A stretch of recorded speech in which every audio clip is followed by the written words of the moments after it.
Hello, I'm Jesse Kruthaupt. I work for Trout Unlimited in the Upper Gunnison Basin.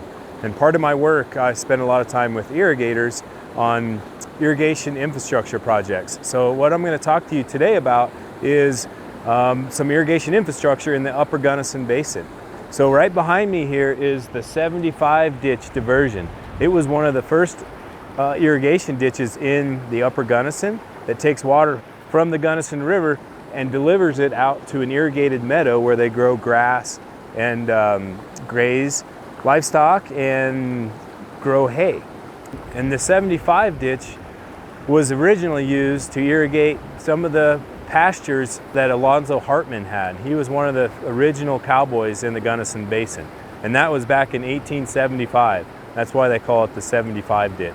And it's the most senior right on the Gunnison River. So this diversion right here, you can see what they have to do is build up the elevation of the water to get it into the ditch. So it flows down the ditch and out into the field. And if it didn't have that elevation, all that water would stay in the river where it originally was. So we're going to walk over down the ditch a little bit, and I'll show you the head gate on the 75 ditch. And then I'm going to show you where they measure the amount of water that's taken down the ditch is in a partial flume. If you remember, I showed you the 75 ditch dam that was out in the Gunnison River and how it raises the water elevation to carry it down the ditch. So right here, about 100 yards down the ditch is a head gate, and the irrigator can adjust this head gate and control how much water is going down the ditch, or he sends it back into the channel right here and called a return gate or a sluice gate. The sluice gate also helps carry sediment during high flow periods, so a lot of fine sand and mud doesn't build up right in front of the head gate.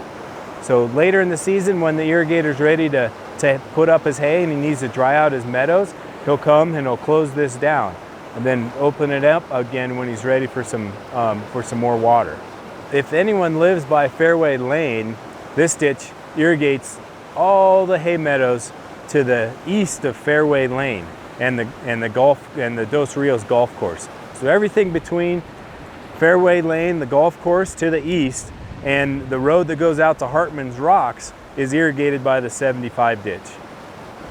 So this is what's called a splitter box. And if you look down here, you can see the ditch gets diverted into different directions. And there are different laterals or water rights that are supposed to go different directions farther down the ditch. This may go over to Dos Rios and the subdivision right next to the Gunnison River. And this one right here goes to that property that I talked about earlier near Fairway Lane and over closer to Hartman's Rocks. This is what's called a partial flume. It's used to measure how much water is being carried through the ditch. If you can see, this flume's about 4 feet wide. They come in different sizes, up to, they can be 10 feet wide, or they can be 1 foot wide or 10 inches wide.